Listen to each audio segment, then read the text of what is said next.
کہ انہوں نے تو یہاں تک بھی کہہ دیا، سورہ مریم میں آتا ہے نا کہ کاش میں ایگزسٹ ہی نہیں کرتی، اس سے پہلے میں مر جاتی. تو یہ اگین میں آڈینس کو بتانا چاہ رہا ہوں کہ they were human beings and they had emotions and they felt all sorts of emotions. Even نبی صلی اللہ علیہ وسلم جب طائف سے واپس آ رہے تھے تو ان کو تھوڑی سی پریشانی تھی کہ اب میں انٹر ہوں گا، تو قریش کہیں ظاہر ہے میرے ساتھ اور سخت رویہ نہ رکھے، پروٹیکشن کوئی نہیں ہے.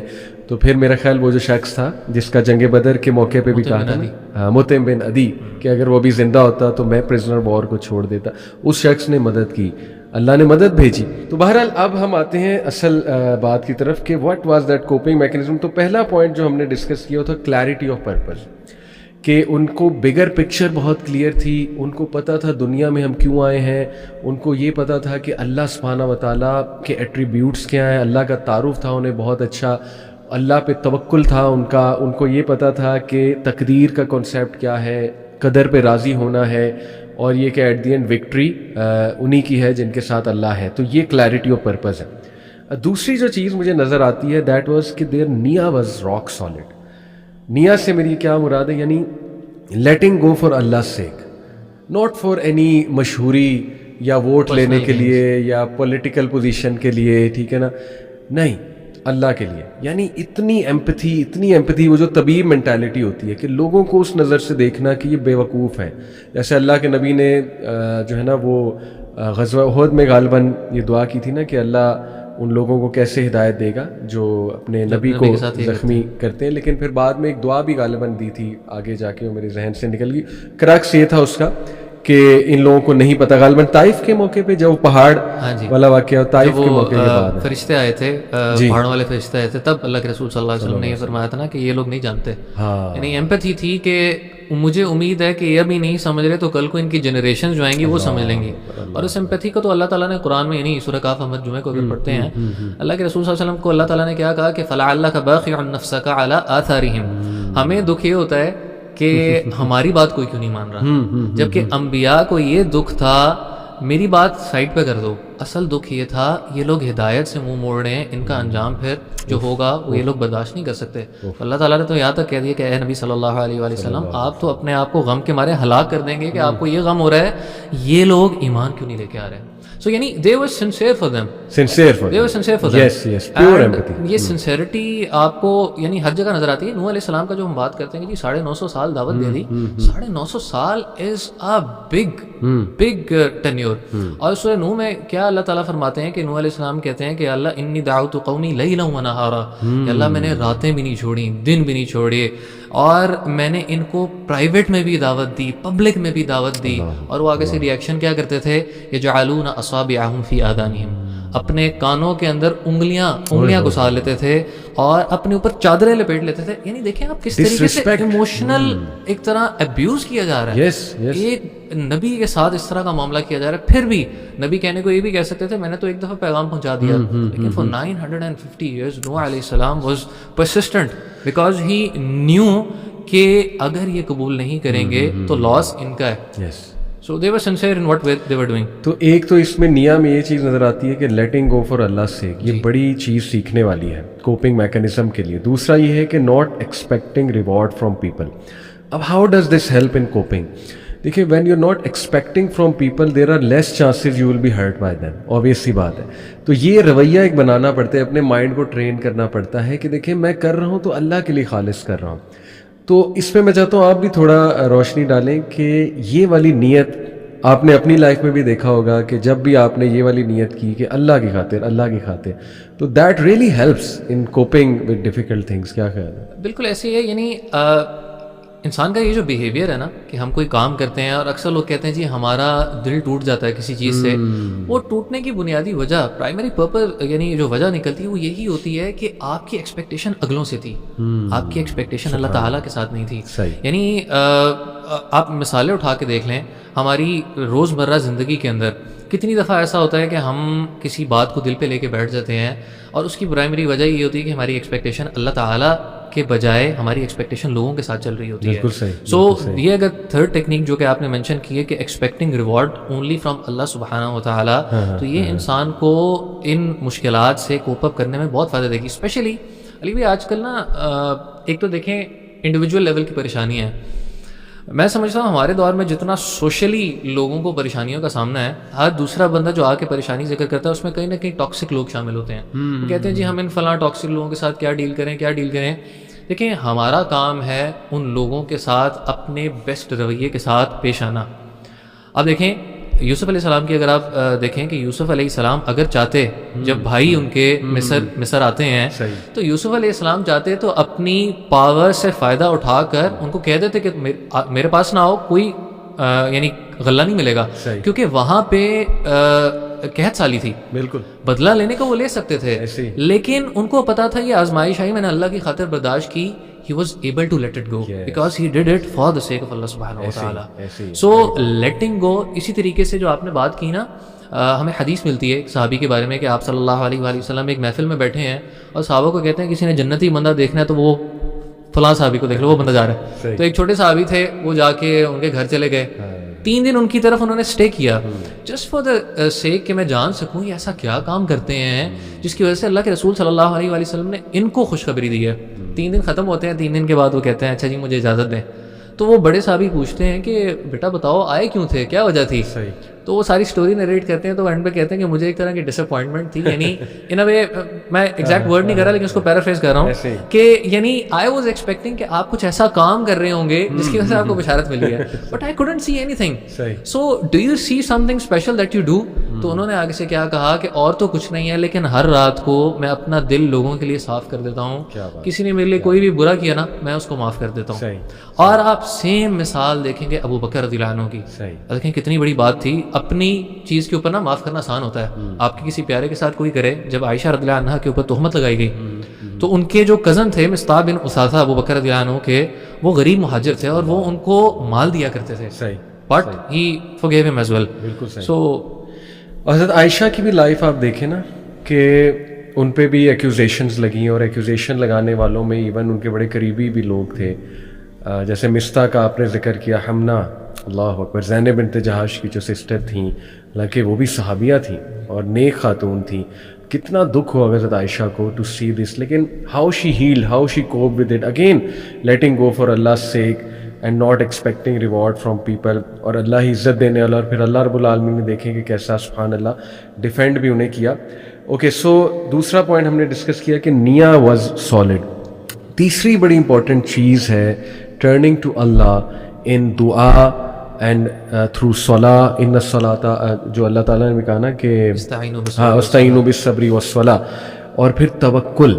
یہ چیز کو میں چاہوں گا ہم تھوڑا سا ان پیک کریں, کیونکہ بہت بڑا کوپنگ میکینزم ہے. دعا جو ہے نا, اس کو لوگ سمجھتے نہیں دعا کے فلسفے کو. دعا از دا ویپن آف دا بلیور, اور دعا سے لوگ کیا کیا کام کرواتے ہیں, کس طرح کوپ ہوتے ہیں, سبحان اللہ. اگر اس کو ان پیک ہم تھوڑا سا کریں, انبیاء کی دعاؤں پہ چلیں, ہم تھوڑی سی اگر نظر ڈالیں, آپ بھی بیان کریں, ماشاءاللہ عربک کو بھی آپ سمجھتے ہیں. سو چند ایک دعائیں میں آپ کے سامنے رکھتا ہوں کہ ہاؤ دے میڈ دعا ود اللہ. سب سے پہلے یہ ایوب علیہ السلام کی, انی مسنی الضر وانت ارحم الراحمین, کہ اے میرے رب مشکل نے, ایڈورسٹی نے مجھے چھو لیا ہے اور آپ تمام رحم کرنے والوں میں سے رحم کرنے والے ہیں. یہ جو واسطہ دے رہے ہیں وہ دعا میں اللہ تعالیٰ کے ایک ایٹریبیوٹ کا, یہ بھی کتنا امپورٹنٹ ہے کوپنگ میکینزم کے. آپ دیکھیں کہ ایوب علیہ السلام نے الفاظ بڑے چھوٹے سے گئے ہیں یہاں پہ, یعنی انہوں نے کوئی لمبی تفصیل نہیں یہاں پہ ذکر کی. انہوں نے اللہ تعالیٰ کو صرف یہ کہا کہ اللہ یہ مجھے ایک فزیکل تکلیف ہوئی ہے, وَأَنْتَ أَرْحَمُ الرَّاحِمِينَ, آپ رحم کرنے والوں میں سے سب سے زیادہ رحم کرنے والے ہیں. تو ایوب علیہ السلام نے اللہ تعالیٰ کو اس ایٹریبیوٹ سے پکار لیا کہ جو کہ, اور یہ بھی بتا دیا کہ اللہ رحم کرنے والے ہیں تو بہت, لیکن جو تیری رحمت ہے وہ سب سے زیادہ بڑھ کر ہے.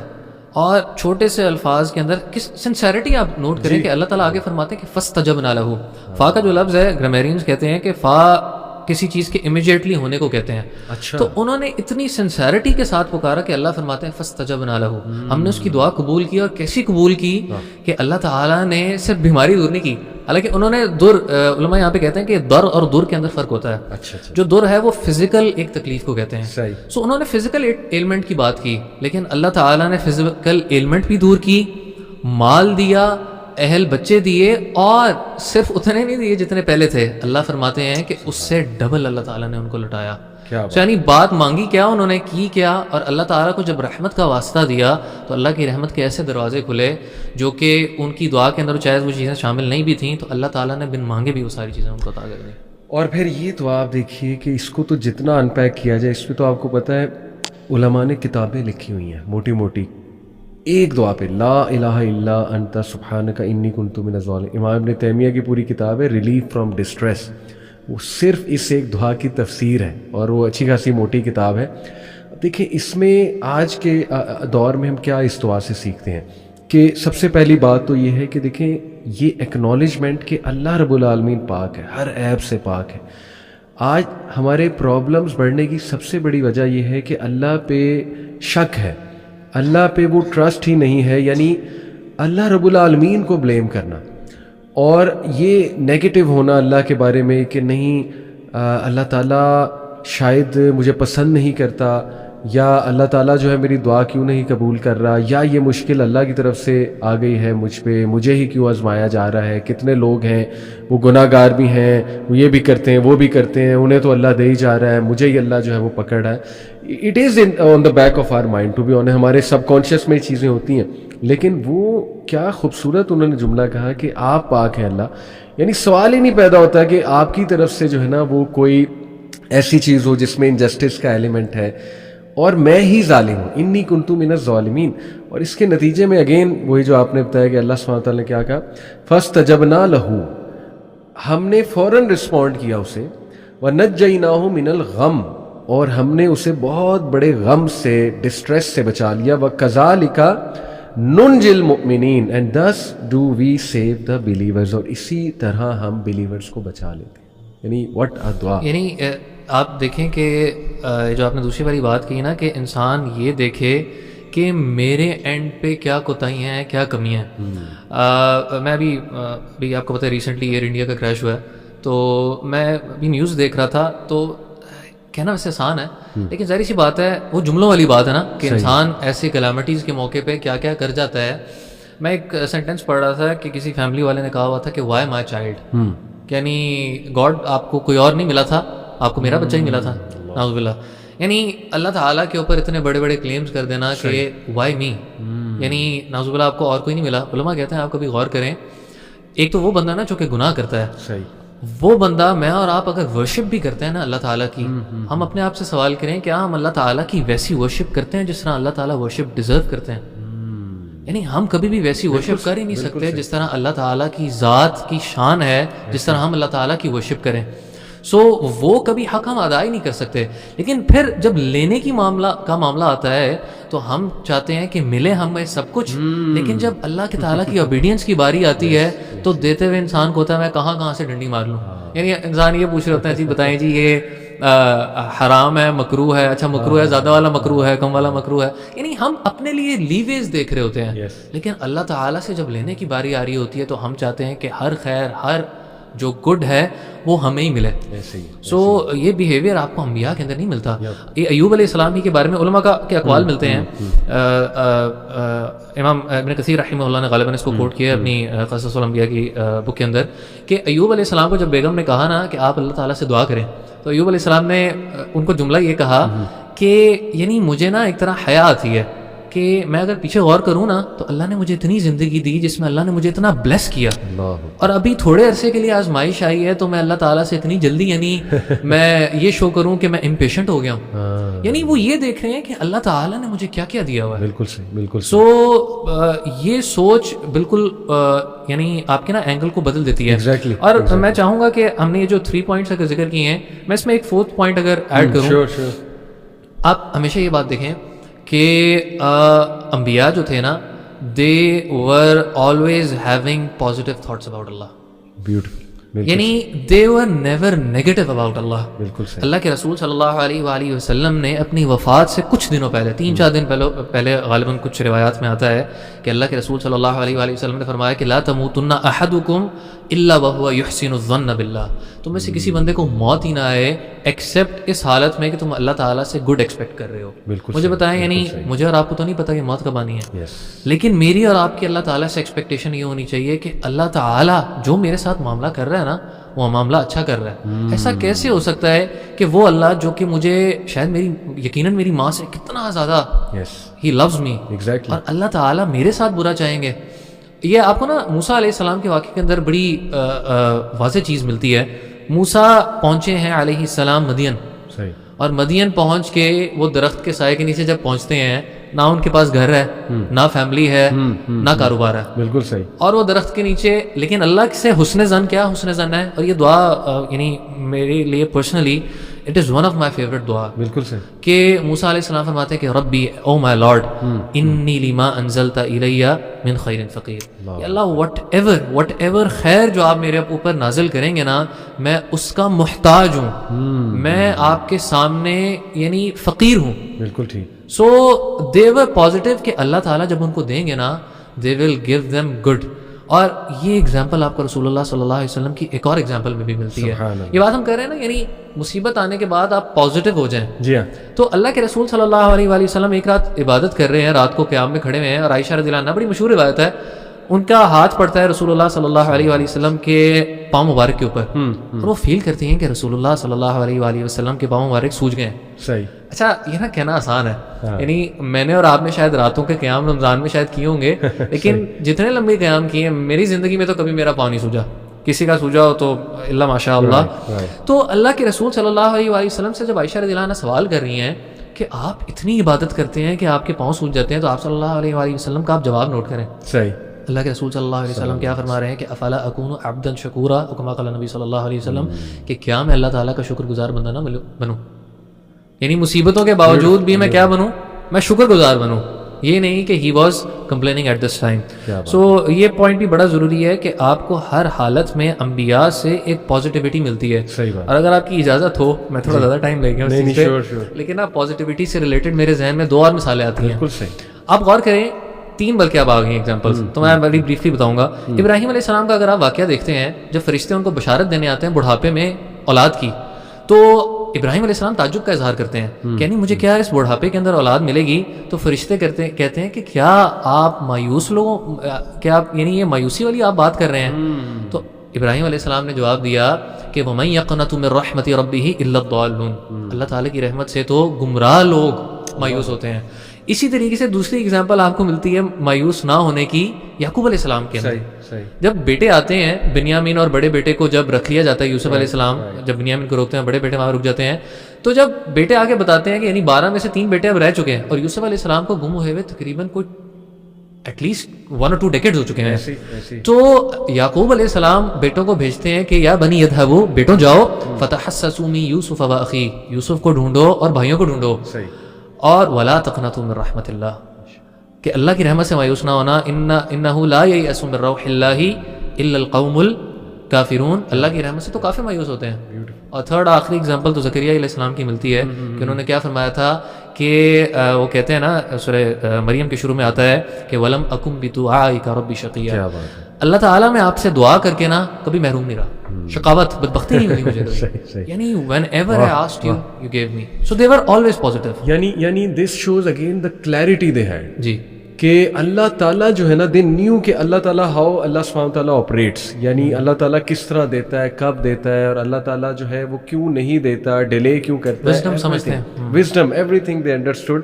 اور پھر یہ جو دعائیں ہیں ان میں توکل بھی، الٹیمیٹ توکل بھی نظر آ رہا ہے. دیکھیں ایمٹی دعاز کرنا جس میں توکل نہیں ہے، جس میں اللہ رب العالمین کو آپ اس طرح سے نہیں پکار رہے، یعنی کوئی ایٹریبیوٹ اللہ سبحانہ تعالیٰ، جیسے دعا میں اللہ کے ایٹریبیوٹس کا واسطہ دینا، یہ باقاعدہ نبی صلی اللہ علیہ وسلم نے اس کی تلقین فرمائی ہے. وَلِلَّهِ الْأَسْمَاءُ الْحُسْنَىٰ فَادْعُوهُ بِهَا، اللہ فرماتے ہیں سورہ اعراف میں کہ اللہ کے لیے خوبصورت نام ہے، اللہ کو پکارو ناموں سے. ایگزیکٹلی، ناموں جیسے آپ کو اولاد نہیں ہو رہی، آپ اللہ کو القدیر کے نام سے پکاریں کہ ہر چیز پر قدرت رکھنے والا ہے اللہ سبحانہ و تعالیٰ.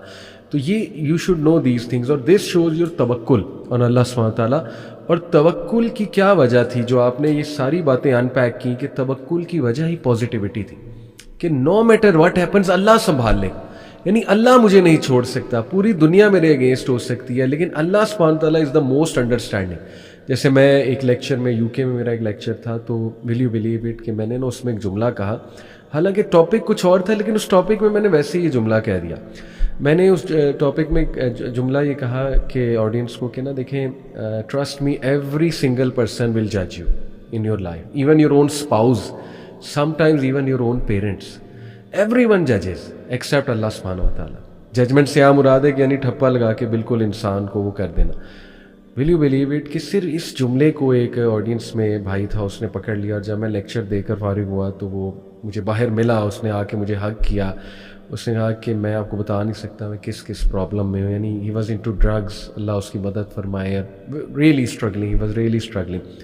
بٹ وہ رونے لگ گیا. اس نے کہا کہ لیکن یہ جو جملہ آپ نے کہا ہے نا, یہ میرا ٹیک اوے آج, کہ no matter what I do, مجھے پتا ہے میں گناہوں میں ہوں, میں ڈرگز میں ہوں, لیکن جو آپ نے کہہ دیا نا کہ اللہ ول نیور جج می, کہتا مجھے اپنے آپ سے نفرت ہونے لگی تھی, لیکن اس جملے نے میرا وہ ہوپ ریوائیو کیا ہے کہ یار اللہ تو مجھے چاہتا ہے نا. تو دیکھیں this can be so empowering, اور پھر آئی ہوپ اس کا توکل ریوائیو ہوا اللہ پہ اس جملے سے. تو یہ سب پازیٹیوٹی ہے جو آپ نے جو ہے نا بیان کی, سبحان اللہ. ایک اور چیز ریزیلینس. ریزیلینس بیسکلی کہتے ہیں کہ باؤنس بیک کرنا.